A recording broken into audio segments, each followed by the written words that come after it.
We say good morning to Colm. How are you? Hi, how are you? And we say good morning to Arthur. How are you? Hello. If anybody wants to get in touch this morning, 079 180 180 is the WhatsApp number. You can leave a comment on the YouTube, youtube.com/offtheball. It's going to be a good Friday night. That's what we were just talking about. It's going to be exceptional. Two Premier League games. Munster in Cork for Peter O'Mahony, Conor Murray, Stephen Archer's farewell, Dave Kilcoyne if he's in the vicinity, and League of Ireland as well. It's busier than your average Friday night of sport. Is Friday night a good time for sport? For the likes of us now, right? You could be a bit jaded on a Friday night when you're doing your mornings. But I actually think, objectively speaking, for the greater population, Friday night's an unbelievable time for sport. Because you can be in the pub. And you can be in the pub, you can be a social event. You can be at home. You have the weekend to reflect on the game itself as well. And, right, it does get you thinking about the scheduling discussion that we had, very very yesterday about Saturday having clashes, Clare Tip and Armagh Donegal. And subsequently, Owen was speaking yesterday with Anthony Nash, and you'll see the clip of that on our socials, but that's got a bit of attention as well, is that this coming Sunday, there's another logjam of big inter-county games happening. Throw-ins around an hour apart, 3 times in a row. And Anthony Nash did make the point, and I was thinking myself recently, Friday night championship under the lights. Friday night lights. Dailyman Park, 7:45. Bows, Shells. St. Pat's, Cork City at 7:45. Waterford, Shamrock Rovers, 7:45. Drogheda, Derry at 7:45. And Galway, Sligo at 7:45. So, I was going to say, are they all derbies? They're not. The famous Waterford Shamrock Rovers derby that everybody's seen. And then Premier League, 7:30, Aston Villa, Tottenham Hotspur. Big game in terms of the battle for 5th. And 8:15, Chelsea, Manchester United. The Man United thing is increasingly interesting, right? I mean, I know you guys are sick talking about it. You don't want to talk about it. I can tell that you're exhausted. And then the URC, Edinburgh, Ulster and Munster, Benetton. It's just interesting that he's done another interview again, Ruben Amorim. Yesterday was What's he doing? The club grounds with Sky, and it just doubled down. It's just in case you didn't get that press conference on Sunday, I just want to repeat what I said here, that these are a rabble, and I'm embarrassed about where we are in the league. There is a world, it is interesting. If Spurs do win the Europa League final, it'll be interesting what happens. If United win it, he could say, now we start properly. But it's even if he ends up, just if you both just for a second, just picture a world where he ends up being very successful with Manchester United. The turning point will be this game. Just picture that, right? The turning point will be the red card in the semi-final against Athletic Club de Bilbao. Do you think that the start to his tenure as United's boss has been so disastrous that if he goes on to be Alex Ferguson great, that will still reflect on the first 6 months or so? There was do you remember that time? Do you remember how bad that was? Well, it's essentially all the worst performances from the pre-Mark Robbins goal telescoped into. It's like a speeded up version. If you were to, the sound that the tape makes when it's being sped up or rewound. And it's generational lows just before incredible high. Always darkest before the dawn, etc., etc. We've seen the movie a million times. Yeah, that's the one defence. They're playing Spurs in the Champions League, in the Europa League final. Just how transparent Amorim has been is that, it's always darkest before the dawn. So, you see, it's clever, the way he's doing it in many ways for self-preservation purposes. But there is a sense where, the players will eventually start believing him. And they've actually illustrated that on the pitch, that he's such a good communicator, that they are believing every word he's saying. And they're going out and losing 2-0 home to West Ham, and it's not that much of a surprise. Saw a stat. Well, not a stat. Detail yesterday. If they'd beaten Ipswich in his first game, yes, 5 points off second. Mad. They're now, which is actually, it's funny, I was looking at this as well afterwards, it's actually a lot lower. I think they're now 29 points off second, which is unusually low. It should be a lot more on normal seasons, but Arsenal are lower than a second. But it's such an abnormal campaign because by rights, United should be in a relegation battle and they're not. Thank heavens for the bottom three. Are they 2 points from the last 7 league games? Yeah, 2 draws. That's mad. They haven't won in a long time. Do you think if he had... okay, but can I just... It is mad, right? It is mad. No, I know. No. But you have to look at it in somewhat in context. Like, it's not... I appreciate... I'm not making excuses for it, but you can't look at those games in isolation and then not look at... So everyone fancied Man United would have quite a difficult time against Bilbao. That was what's being told. And they bet them 7-1 over 2 legs. I know there's slight caveats in that. It's a slightly strange 7-1. It wasn't exact... 100 and whatever minutes of dominance, but 7-1. So he's resting his squad with the... I don't think he's resting them. But I think there's capabilities in that team to do things. So that, I appreciate Leon are no necessarily great shakes, but again, they pulled something quite remarkable out of that. After getting themselves in serious trouble, there's something there. There's something in them. There's something in him. It's not like it's just been an unmitigated disaster of defeat, draw, defeat. They are doing something at the same time. It has been that unmitigated disaster in the league, though. No, it has, and that's a strange dynamic. I don't know. I don't understand that. Like, it's a weird scenario now where you're going into every game kind of expecting them to lose. So Lyon are the 7th best team in Liga. Yeah. Again, I'm not saying it's not knocking out PSG, but it's not in complete ineptitude in terms of what you would kind of go off their league form.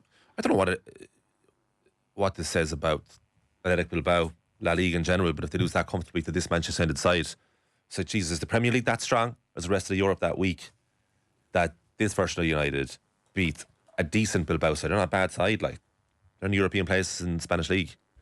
So outside of their top 2, what happens afterwards? In the Premier League, it's like we're talking about the middle class being good this season. So is it a really good league and United are falling way behind that standard? But overall in the European sense of the word, that Ruben Amorim's Man United aren't that bad?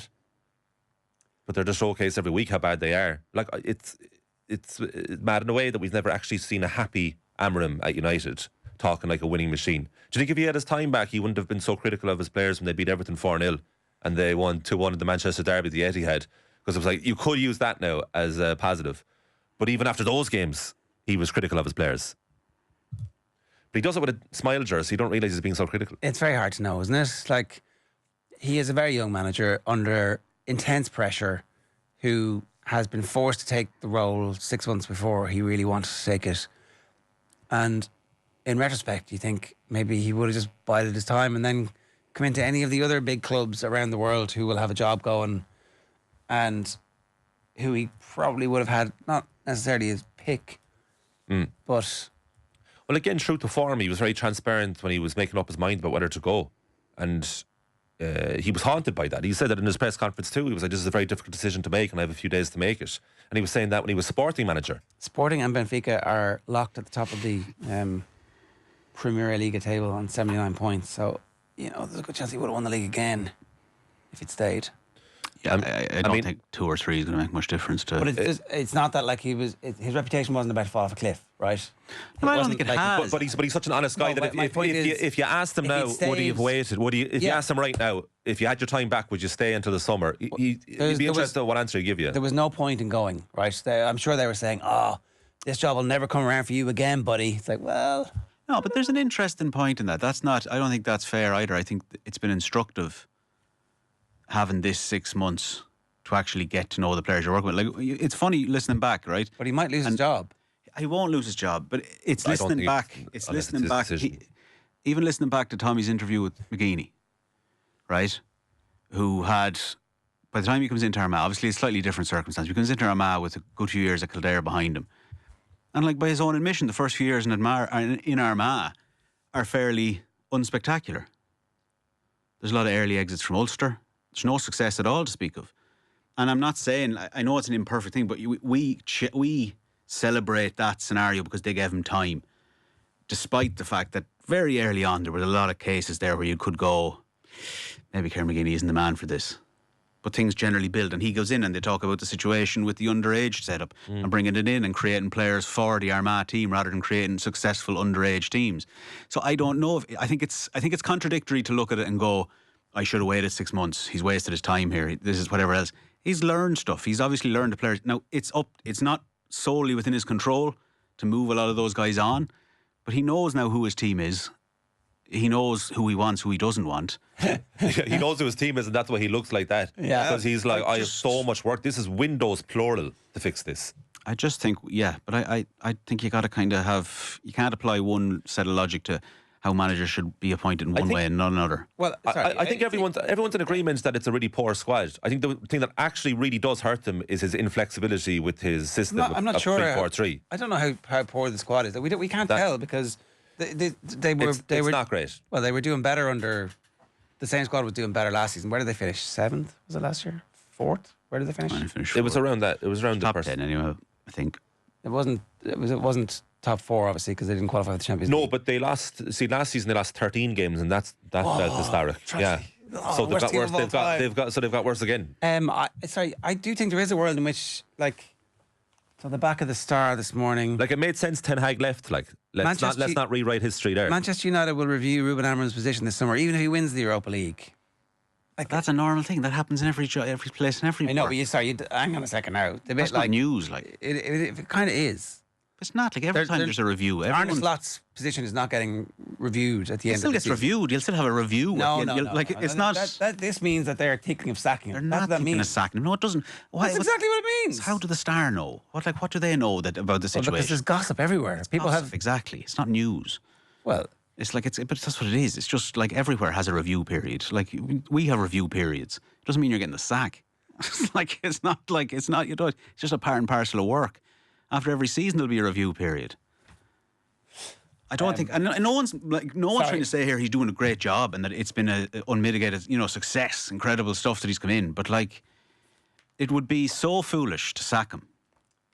Well, it might be, but there's the fallacy of sunk cost. What if he's just not up to it? But what? Okay, so what if he again?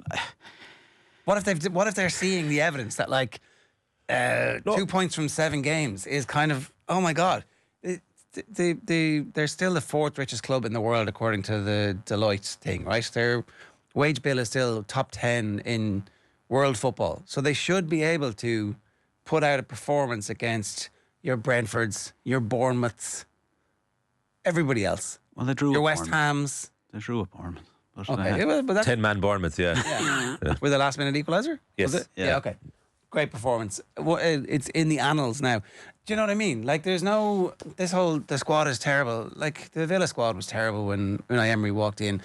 When Areola took over, his squad wasn't great. But they were able to but what I would suggest is they were operating less pressure. Under a fraction of the pressure. Okay, but sorry. A fraction of the pressure. So, is he able to deal with the pressure? Well, but he's only 40. Like, I appreciate... Hang on, no. That doesn't matter. Of course it matters. No. He's got relatively... Can he deal with the pressure, yes or no? Well, it's not like, I've got all these caveats. So I'm actually... We have to give him time because we've signed him.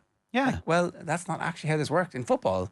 Well, it should be how it works, though. But it isn't. And we know this. We know managers get sacked after much better performances than Ruben. Everything rests on this game. Now, I don't think so. Everything rests on this game. If they lose... give me a percentage chance that Ruben Amorim is not the manager. He won't get sacked. He won't get sacked. 100%. As much as I know as much as the Star. But I'm asking you. I'd say it's their job to make phone calls and work sources. So I'm saying, go on. What? What percent do you think, in your opinion, that he'll be sacked? No, they won't sack him. I don't know if they could afford to sack him. Well, I'm sure there's a clause. There's loads of, like... They won't have had a clause in this season going in of not getting into the Champions League. They absolutely... He's still in his... probationary period. Yeah. Sorry, mate. I don't think he'll get sacked. Some KPIs weren't hit. Like, any. It just... Got to the final. What? They got to a final. I'm a big fan. I'm a big fan of Amorim, right? Point. But there is actually a world where, like, he was brilliant at Sporting and he had huge success, and that's why big clubs wanted him. And he's been good in Europe for United because look what he's done and look how he's gotten through each round to get into the final. And it might be a case where he's just not suited to the Premier League. That is one option, right? Another option for his downfall will be his inflexibility and the fact that I was just even reading ahead this morning was Oliver Glasner's have the same system at Crystal Palace and has done wonders with them because they have a better team. And somehow they've gotten to this place where Crystal Palace actually have a better squad than United. But the way the Glasner is operating is the same system, getting to a cup final and playing fairly consistently well.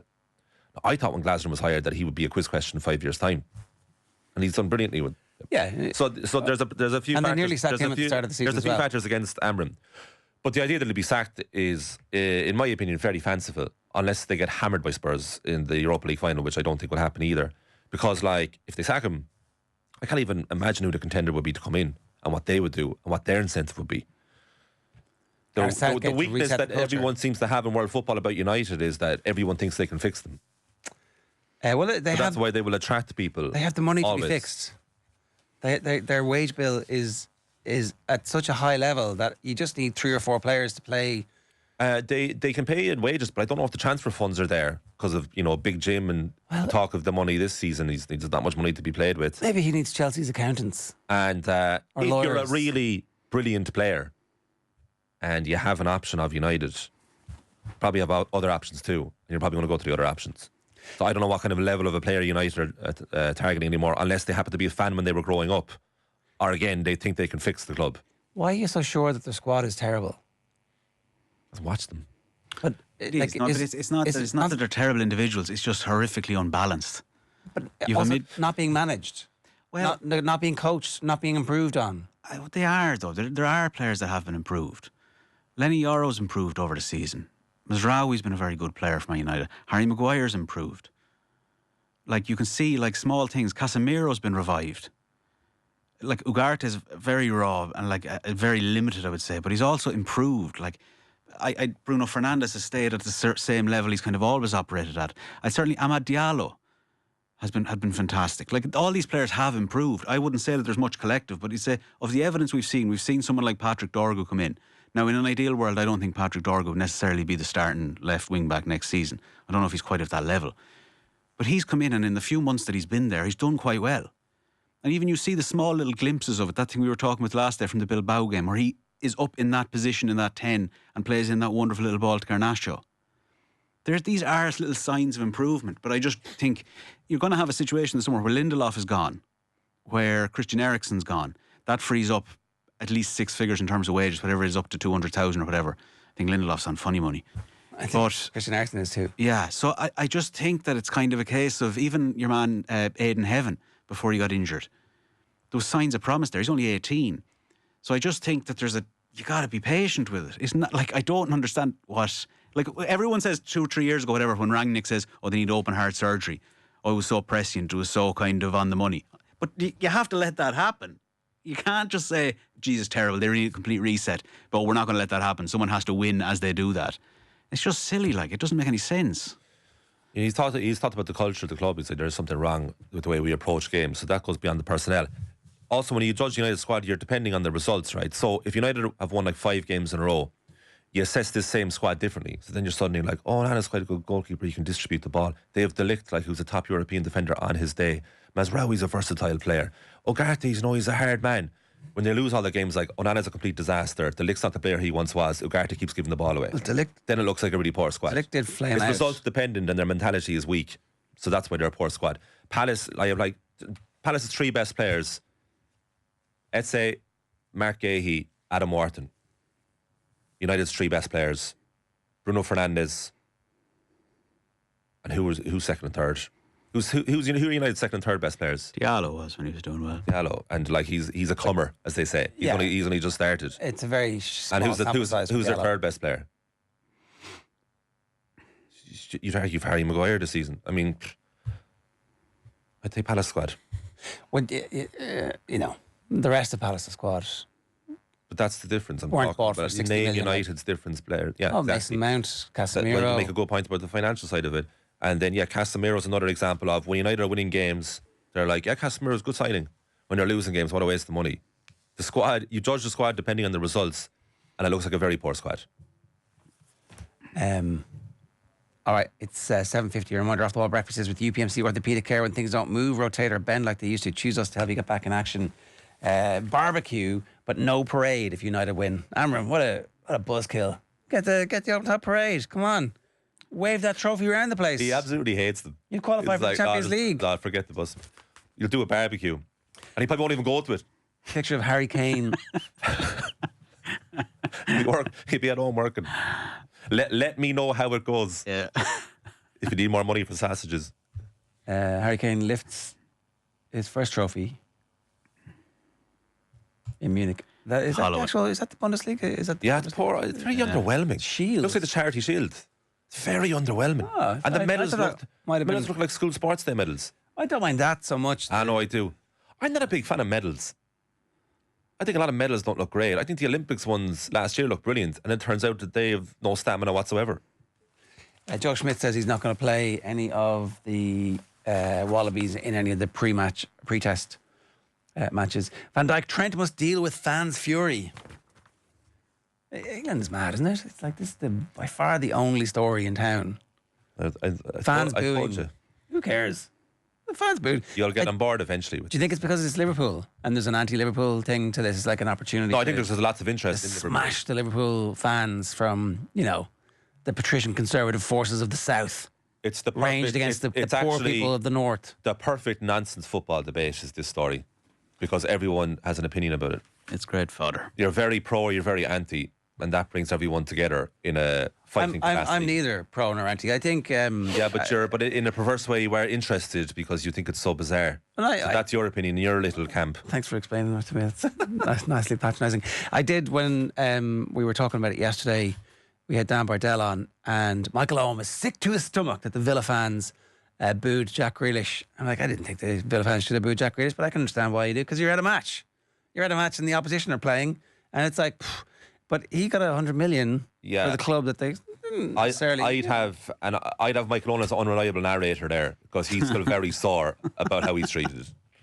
And I do wonder, is he sick to his stomach about the Liverpool fans booing Trent? Yeah. I hope. I'd like to see that. Why don't I get the love, as he's wondering?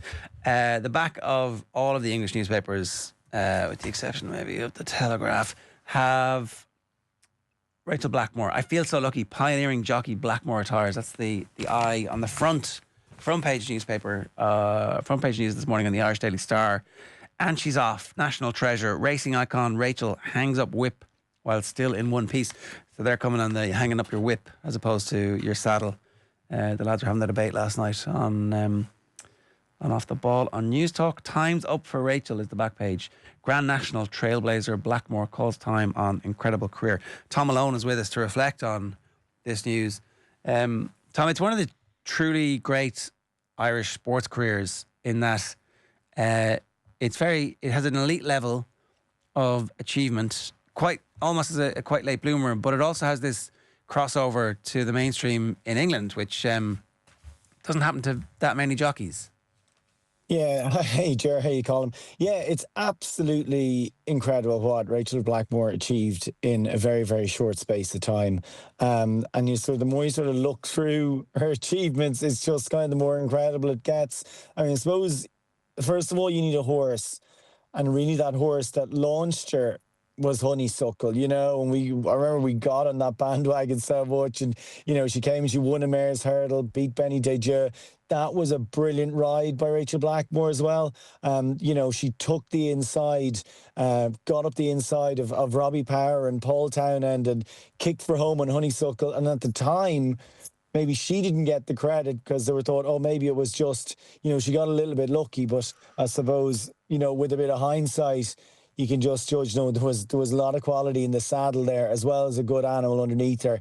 And the combination of those two, and that particular moment, that mare's hurdle, was one of those that sort of started the journey really in the public mind. And really, I suppose, when you mentioned as well in the UK, just really helped launch her in the UK. But yeah, look, when she won the Grand National, that was off the charts, wasn't it? I think the thing, to linger on Honeysuckle for a minute, because you're right to say it's kind of the breakout crossover moment.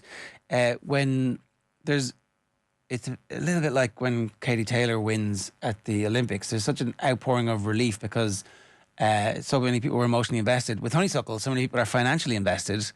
And to be able to deliver on the thing that everybody knows is going to happen, and to do it with such style, so you're dealing with the pressure, you're dealing with the competition, and you're actually delivering on what you said you would do and what you needed to do. So it's kind of it's one of those strange situations where the performance matches the level of expectation. A rare moments where the performance matches the level of expectation.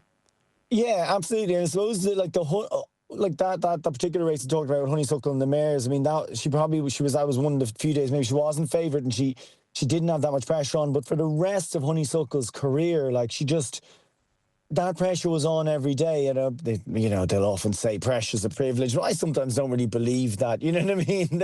There's enormous pressure, and you're riding a horse who is going unbeaten and winning champion hurdles and consistently odds on. And, the crowd is expectant, but they're also, as you said, financially involved. And surely that is a kind of pressure that, while it is a privilege, it's something that's, it's got to be difficult to deal with. But it is amazing the sheer volume of top quality horses that Rachael Blackmore came across in a very short period of time. And, obviously Honeysuckle was the trailblazer. And then, she got to have that brilliant day, at Cheltenham, last year in 2024 when, 2023 when Constitution Hill won the champion hurdle. They were able to go and say, well, we probably wouldn't have beaten him. And then she came out and did the business in the mare's hurdle, and it wasn't, it was, a year after Jack de Bromhead had died, and it was this just emotional outpouring on the day as well.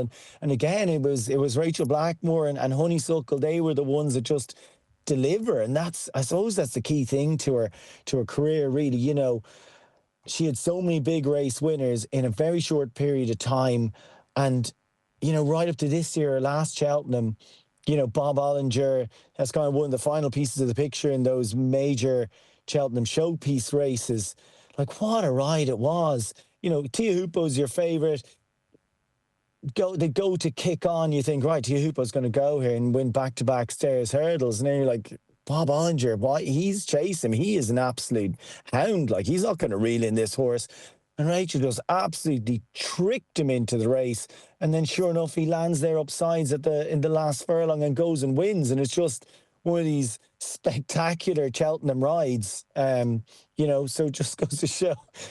Even this year was a tricky year for her because obviously she had a bad injury at the start of the season. So didn't get quite the same volume or quality of rides with Darragh O'Keefe in the Henry de Bromhead stable as well. But, she got the ride in Bob Ollinger, landed him on the biggest stage, on the biggest race, and a race that a lot of people didn't think he had any chance of winning, and she just tricked him into it. Absolutely brilliant. Even that clip of that race was shared on social media afterwards, and I think Harry Cobden actually analysed the race, and he was just sitting there just shaking his head like, this is just such supreme jockeyship.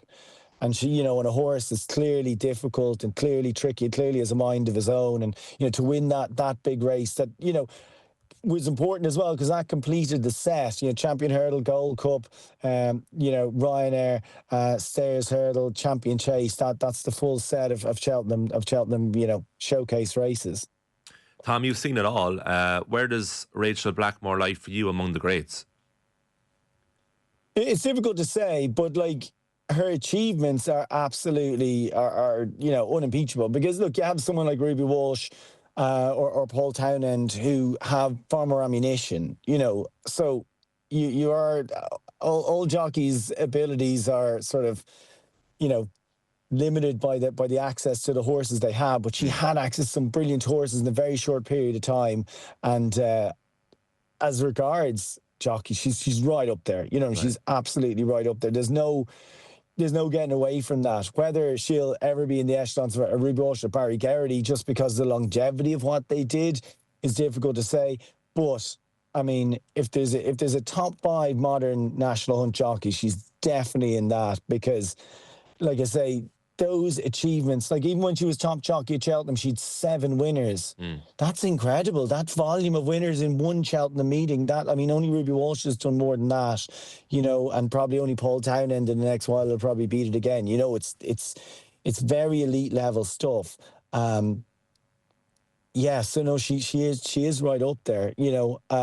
A lot of people say in the modern times, it's kind of a 2-horse race in that modern greats, Ruby Walsh and AP McCoy. But, if you're talking about a modern top 5 or a modern Mount, if we did a Mount Rushmore of jockeys, she's definitely on that just because, first woman to win a champion hurdle, first woman to win a Gold Cup, first woman to win a Grand National. And really, the next person that does that will always be mentioned with Rachael Blackmore as well. You know what I mean? And the next female jockey that comes through, or the next exciting female jockey, will be known as the next Rachael Blackmore. And I suppose it's that will make her stand out. Also, as you said, when a jockey wins the Grand National, that's a level of sort of public recognition and public fame that just doesn't come upon jockeys very often. And like Tony McCoy, he had to wait until almost the end of his career. He's a 20-time champion jockey, and I think it was maybe in his 17th or 18th by the time he won a Grand National. So it's such a huge thing, and probably from a recognition point of view, though, she is the most recognisable jockey riding. That's the difference. Like, she is a public figure, and not many jockeys are genuinely public figures. Was her greatest attribute winning, quite simply? And if so, that's a very attractive attribute to have for the general public. In other words, Thom, if you take away her winning races, what was left of her as a jockey? Are you talking about an extremely technical one? Or are you talking about ability to have horses outperform you, if you get me? Yeah. So maybe someone like Tony McCoy would be famous for like getting horses he shouldn't win to win. Whereas I'd say Rachael Blackmore is a much more kind of classy rider. Like, she was a slow developer, a slow bloomer, so obviously learned how to ride on a lot of bad horses before she came across the good horses, if you know what I mean. She wasn't a prodigy, but the way she presented a horse at a fence, she's just so neat, she's brave as a lion, really strong, really good technically. But the one she didn't panic, and maybe this because she was that little bit older, things came to her that little bit slower. Maybe she just had time to kind of process things, or she had a longer apprenticeship. I don't know, but she always presented a horse at a fence beautifully. Nice, kind rider. You'd never see her get too kind of rough on a horse. And as you said as well, once you start to ride better horses, you begin to realize, the big days are the important days, and, other days are, well, you can take a chance and just take care of the horse. But yeah, very much a grade one rider. But one of the things I'd say, she just presented a horse at a fence beautifully. So horses tended to jump and gallop for her very well. And that was a key strength. And, while she had Honeysuckle, I suppose the horses, she's most famous for winning the Grand National. She's most famous for winning the Gold Cup. You're down in Henry de Bromheads, you're going to be associated with big kind of champion chase type horses. So, that's maybe it's just the type of horse she had most access to, or good chasers. But yeah, she presented a horse at a fence very, very well. And yeah, was a very good technical rider. What do you suspect is next for Rachael Blackmore? I don't know. She has a book out, a kid's book. I think it's called Granny National. So that's nice. Really, actually cool. Look, Rachael Blackmore can probably do whatever she wants. As I mentioned, she is the one crossover star racing has. She, like, her retirement has made the job of those who market the sport a lot more difficult. And I suppose that'll be her legacy, really. You could sell a race day to the general public because she's there. She has a big ride. You can tell the difference when, in a big crowd, if she is a winner, she's a big ride, it just cuts through. And like, you just cannot understate her legacy, or what she's going to do for girls who want to come into the sport. Or, I was thinking about this because, like, my daughter's in Pony Club, and like, she is an idol to those girls and those young riders. And, to not have her riding on a day-to-day basis is actually a huge loss for the sport, just for that visibility. And she's an incredible ambassador. She wouldn't be great for, she wouldn't just give interviews willy-nilly. She'd be quite selective about what media and stuff she does. But at the race course, every kid gets a selfie, gets an autograph, gets a high five, gets a pat in the back, gets a chat. Like, just the best ambassador. We don't know her very well, I would say, for somebody who is so high profile. That point you make about her being quite selective about her media, I'm just checking on Instagram, she's 50,000 followers as opposed to 25 million, which you might have if you were to cultivate that. So she is quite a private person ultimately. Yeah, absolutely by design as well. You know what I mean? That I'm sure that number could be absolutely massive if she'd really wanted to. But no, she's been very, very careful in the media she does and how she presents herself on social. She's a very good agent, and she's gone. You know, she gets incredible sort of brand deals as well. So she's obviously doing something right there. I and look, you just get the feeling Rachel does it her way. You know. She, like I said, she probably could do a lot more media if she really, really wanted to. As is right by a sports person, she's been very, very selective in the brand she's worked with. Been very, very selective in the interviews she's done. There's absolutely, I'm sure there'd be no shortage of work or offers, or has been. But she's concentrated on her work. She's concentrated on her writing. And I suppose she'll continue to reap the benefits of that now. But you're dead right. We don't know Rachael Blackmore, but she's a lovely person. She's a good family. She's a lovely, quiet humility about her. In my other work, I did a piece where we ran a kids program, sort of a transition year introduction to horse racing type piece, and sort of the prize for the winning class was they got to go to a race meeting, and they got a behind the scenes tour and all that stuff. And Rachel was riding, and she just agreed to come up and chat to them, and just had them in the palm of their hand for the 30 minutes or whatever she gave to them. And there was no fee or anything like that. We had no budget to pay Rachael Blackmore to come along. But she was like, oh, there's a load of kids at a nothing race day in Punchestown. Yeah, I'll come up and have a chat. And she did, and answered all the questions, took all the pictures, got in all their selfies, did a Q&A, and she was up there for half an hour, and they were just like, jaws on the floor. This is the best thing ever. So, yeah, she doesn't do much media. She's selective in what she does. She's just that